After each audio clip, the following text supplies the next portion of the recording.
మన గుంటూరుకి వేగా jewellers exciting offers తో April 16న శుభారంభం.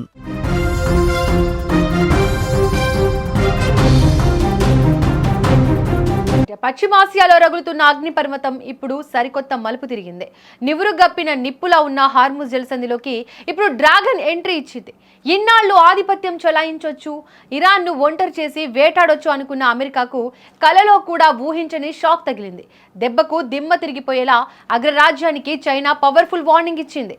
మా వ్యవహారాల్లో తలదూర్చితే రక్తం ఏరులై పారుతుంది, మా వాణిజ్యాన్ని అడ్డుకుంటే సముద్రం అగ్నిగుండంగా మారుతుంది అన్న రేంజ్లో బీజింగ్ గర్జించింది. ఒకవైపు ఆయుధాలు, మరోవైపు హెచ్చరికలు. అసలు హార్ముజ్లో ఏం జరుగుతోంది? మూడో ప్రపంచ యుద్ధానికి ఇక్కడే పునాది పడుతుందా అనేలా ఉంది పశ్చిమాసియాలో ఉద్రిక్తతలు. రైట్కి ఇదే అంశానికి సంబంధించి మరింత సమాచారాన్ని మా బ్యూరో చీఫ్ విజయ్ అందిస్తారు. విజయ్, అమెరికాకు వార్నింగ్ ఇచ్చిన చైనా దీన్ని ఎలా చూడొచ్చు?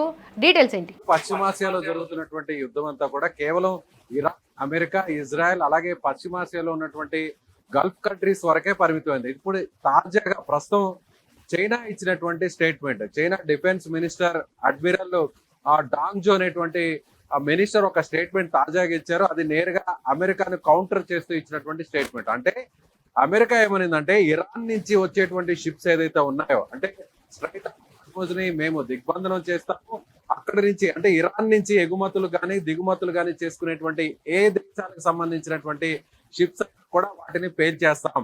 సో స్ట్రైట్ ఆఫ్ హార్ముజ్ ని ఇరాన్ కు సంబంధించినటువంటి షిప్స్ ఏవి కూడా బయటకు దాటకూడదు అంటూ ఇప్పటికే ట్రంప్ ఒక స్టేట్మెంట్ ఇచ్చాడు. అందుకు తగ్గట్టుగానే అమెరికాకు సంబంధించినటువంటి నావికా దళానికి సంబంధించినటువంటి ఫోర్సెస్ అన్ని కూడా ఇప్పుడు అరేబియా సముద్రంలో మోహరించున్నాయి. సో స్ట్రైట్ ఆఫ్ హార్ముజ్ ని ఎవరైతే ఏ షిప్ అయితే, ఏ దేశానికి సంబంధించినటువంటి షిప్ అయితే ఇరాన్ లో పోర్ట్ చేసుకొని ఇంపోర్ట్ చేసుకోవడమో లేదంటే ఎక్స్పోర్ట్ చేయడానికో ఆ బార్డర్ని క్రాస్ చేస్తే ఆ షిప్స్ ని పేల్చేస్తామని ట్రంప్ ఇచ్చినటువంటి స్టేట్మెంట్ నేపథ్యంలో ఇరాన్ కూడా అదే స్థాయిలో రెస్పాండ్ అయితే ఇప్పుడు తాజాగా చైనా ఇప్పటి వరకు జరిగినటువంటి ఈ యుద్ధంలో చైనా ఎక్కడా కూడా ప్రత్యక్షంగా ఒక చిన్న స్టేట్మెంట్ కూడా ఇవ్వలేదు. కానీ ఇప్పుడు నేరుగా చైనాకు సంబంధించినటువంటి రక్షణ శాఖ మంత్రి నేరుగా రంగంలోకి దిగారు. ఆయన ఒక స్టేట్మెంట్ ఇచ్చారు. ఇరాన్తో తమకు ఎన్నో సంవత్సరాల నుంచి ఒక ద్వైపాక్షిక సంబంధాలు కొనసాగుతున్నాయి, ట్రేడింగ్ కొనసాగుతుంది. ఇది ఇరాన్తో తమకున్నటువంటి వ్యక్తిగతమైనటువంటి వ్యాపార సంబంధాలు. ఇందులో వేరే ఏ దేశమైనా కానీ ఎంటర్ అయితే చూస్తూ ఊరుకోము అనేటువంటి ఒక స్టేట్మెంట్ కూడా ఇచ్చారు. అంటే వేరే ఏ దేశమైనా ఎంటర్ అయితే అంటే పరోక్షంగా ప్రత్యక్షంగా ఇక్కడ చూస్తే అమెరికాని ఆయన టార్గెట్ చేస్తూ చెప్పారు. ఒకవేళ ట్రంప్ చెప్పినట్టుగా నేరుగా ఇరాన్ నుంచి వచ్చేటువంటి చైనాకు సంబంధించినటువంటి షిప్ ఏదైనా స్ట్రైట్ ఆఫ్ హార్ముజ్ నుంచి క్రాస్ చేసుకొని ఒకవేళ బయటకు వస్తే అది చైనా షిప్ మీద ఒకవేళ అమెరికా దాడి చేస్తే ఇక ఖచ్చితంగా చైనా ఈ విషయాన్ని చాలా సీరియస్గా తీసుకుంటుంది. తమ జోలుకు వస్తే చూస్తూ ఊరుకోము అనేటువంటి విషయాన్ని కూడా నేరుగా చైనా దేశానికి సంబంధించినటువంటి డిఫెన్స్ మినిస్టరే ఇప్పుడు ఆయన కౌంటర్ ఇచ్చారు. కాబట్టి ఇప్పుడు అమెరికా ఏం చేయబోతుంది? అమెరికా చాలా సీరియస్గా తీసుకుంది. చర్చలు సఫలం కాలేదు, చర్చలు విఫలమయ్యాయి. ఎట్టి పరిస్థితుల్లో ఇరాన్ తాను ఇచ్చినటువంటి ఆ డిమాండ్స్కి కట్టుబడింది. తను ఏదైతే కండిషన్స్ పెట్టిందో ఆ కండిషన్స్ మీద కూర్చొని ఉంది. కానీ అమెరికా మాత్రం ఇరాన్ ఇచ్చినటువంటి కండిషన్స్ని ఒప్పుకునేటువంటి పరిస్థితి లేదు. కాబట్టి చర్చలు విఫలమయ్యాయి. కాబట్టి ఎట్టి పరిస్థితుల్లో కూడా తిరిగి మళ్ళీ సీజ్ ఫైర్ క్లోజ్ అవుతుంది, సీజ్ ఫైర్ని ఉల్లంఘించి మళ్ళీ ఏదైనా యుద్ధం ప్రారంభమవుతుందా అనేటువంటి ఒక టెన్షన్ నడుస్తున్నటువంటి నేపథ్యంలో ఇప్పుడు తాజాగా చైనా కూడా ఇలాంటి స్టేట్మెంట్ ఇవ్వడంతో ఇక మూడవ ప్రపంచ యుద్ధం స్టార్ట్ కాబోతుందా, అందుకు తగ్గట్టు పరిస్థితులు ఆ యుద్ధ మేఘాలు ఇప్పుడు పశ్చిమాసియాలో నెలకొన్నాయా అనేటువంటి ఒక టెన్షన్ వాతావరణం అయితే ఉంది. ఇప్పటి వరకు చూస్తే దీపిక, మనం చైనా నేరుగా ఎక్కడ ఒక చిన్న స్టేట్మెంట్ కూడా ఇవ్వలేదు. 40 రోజుల నుంచి యుద్ధం స్టార్ట్ అయితే ఈ పశ్చిమాసియాకు సంబంధించినటువంటి యుద్ధంలో ఎక్కడా కూడా చైనా నేరుగా పార్టిసిపేట్ చేయలేదు. పార్టిసిపేషన్కి సంబంధించినటువంటి ఒక స్టేట్మెంట్ కూడా ఇవ్వలేదు. కానీ ఇరాన్ వెనుక ఇప్పుడు చైనా నిలబడడం అంటే ఇది ఒక అమెరికా వర్సెస్ ఇరాన్ కాదు, ఇప్పుడు America versus China Iran bloc గా మారిపోయిందా? ఎస్, ఇరాన్ వెనక ఖచ్చితంగా చైనా ఉందనేది ప్రపంచ దేశాలకు తెలుసు, అమెరికాకు కూడా తెలుసు. ఎందుకంటే ఇరాన్కు ఉన్నటువంటి ఆయుధ సంపత్తి, ఇరాన్కు ఉన్నటువంటి మిసైల్ పవర్, ఇరాన్కు ఉన్నటువంటి డ్రోన్స్ పవర్, ఇవన్నీ కూడా చూస్తే అలాగే రాడార్కి సంబంధించినటువంటి ఇన్ఫర్మేషన్, అలాగే జీపీఎస్కి సంబంధించినటువంటి ఇన్ఫర్మేషన్, ఇవన్నీ కూడా ఇరాన్కు నేరుగా అటు రష్యా చైనా ఈ రెండు దేశాలు సపోర్ట్ చేస్తున్నాయి. వాళ్ళకి సంబంధించినటువంటి రాడార్ వ్యవస్థను అటు ఇరాన్కి అందిస్తున్నాయి. అందుకే ఇరాన్కి సంబంధించి కూడా అటు అమెరికాకు, ఇజ్రాయెల్ అలాగే గల్ఫ్ కంట్రీస్లో ఉన్నటువంటి అమెరికాకు సంబంధించినటువంటి మిలిటరీ బేసెస్ అన్నిటి మీద కూడా అంత సమర్థవంతంగా దాడి చేయగలుగుతుంది ఇరాన్. ఈ విషయం అమెరికా కూడా తెలుసు. కానీ ఎక్కడా కూడా చైనాకు సంబంధించి కూడా చైనాకు వ్యతిరేకంగా స్టేట్మెంట్ ఎక్కడా కూడా అమెరికా ఇవ్వలేదు. కానీ ఇరాన్కు సపోర్ట్ చేస్తున్నటువంటి దేశాల మీద పరోక్షంగా ఇప్పటివరకు కూడా మాట్లాడుతూ వచ్చారు.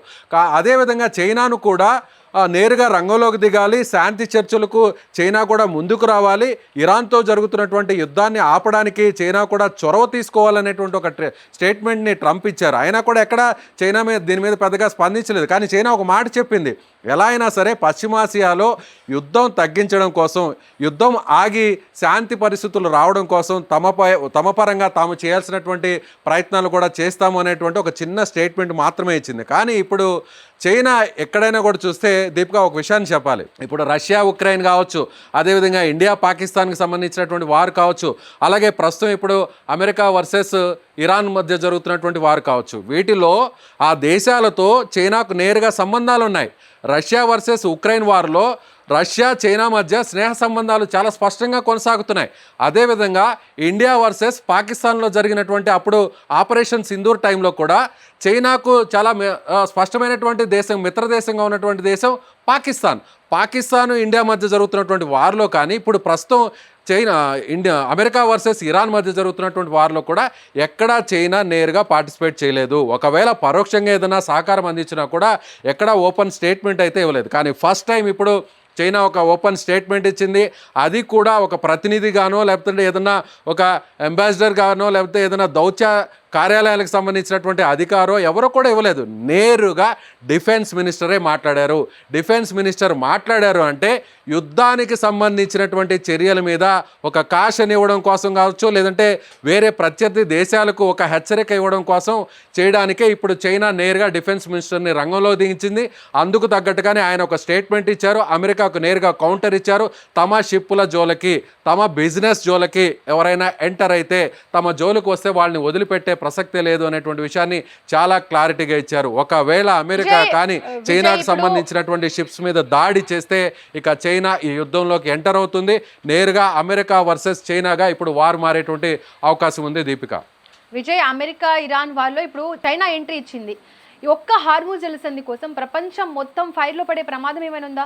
ఎస్, ఆల్రెడీ ప్రస్తుతం నడుస్తుంది. అంటే ప్రపంచానికి సంబంధించినటువంటి 30% ఆయిల్ రవాణా అంతా కూడా 20 నుంచి 30% ఆయిల్ రవాణా అంతా కూడా స్ట్రైట్ ఆఫ్ హార్మూజ్ మీదుగానే జరుగుతుంది. అలాగే గల్ఫ్ కంట్రీస్ అన్నీ కూడా ఈ ఆయిల్ బిజినెస్ మీదే డిపెండ్ అయి ఉంటాయి. ఇప్పుడు ఆ ఆయిల్ బిజినెస్ అంతా కూడా సంక్షోభంలో పడిపోయింది. ఇప్పటికే అటు సీజ్ ఫైర్ అమల్లోకి వచ్చిందన్న వెంటనే దాదాపు $115-120 ఉన్నటువంటి బ్యారెల్ చమురు ధర ఇప్పుడు ప్రస్తుతానికి ఒక $95 వద్ద మెయింటైన్ అవుతుంది. అదే సీజ్ వైర్ మళ్ళీ క్లోజ్ అయ్యి మళ్ళీ ఒకవేళ యుద్ధం జరిగితే అందుకు తగ్గట్టుగా పరిస్థితులు కూడా ఇప్పుడు మోహరించి ఉన్నాయి. అందుకు తగ్గట్టుగానే ఇప్పుడు నేరుగా అమెరికా నేవీ కూడా ఎంటర్ అయింది. నేవీ దళాలన్నీ కూడా నేరుగా ఇప్పుడు అరేబియా సముద్రంలోకి ఎంటర్ అయ్యాయి. ఏ క్షణాన ఏం జరుగుతుంది, ఏ దాడి జరుగుతుంది అనేటువంటి ఒక టెన్షన్ ఉంది. అందుకు తగ్గట్టుగానే ఇప్పుడు చైనా కూడా ఈ వార్లోకి ఎంటర్ అయ్యేటువంటి పరిస్థితి కనిపిస్తుంది. అంటే ట్రంప్ తాను ఇచ్చినటువంటి మాట మీద నిలబడి ఉంటాడా? ముఖ్యంగా ఈ విషయాన్ని కూడా ఇక్కడ గమనించాలి.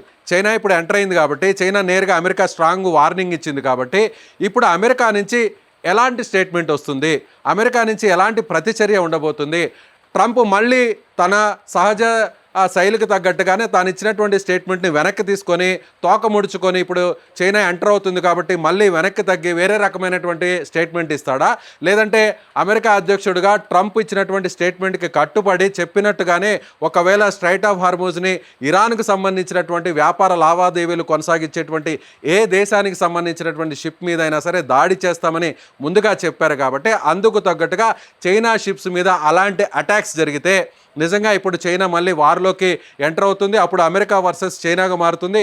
ఇక మూడవ ప్రపంచ యుద్ధం అనేటువంటిది స్టార్ట్ అవుతుంది అనేటువంటి పరిస్థితులు అయితే చాలా స్పష్టంగా కొనసాగుతాయని చెప్పొచ్చు.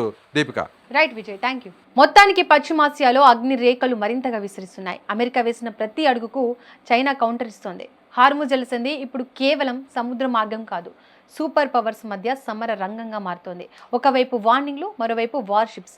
ప్రపంచం మొత్తం ఉత్కంఠగా చూస్తుంది. ఇది మాటల యుద్ధంతో ముగుస్తుందా లేక నిజంగానే గన్ ఫైర్ వరకు వెళ్తుందా వేచి చూడాల్సిందే.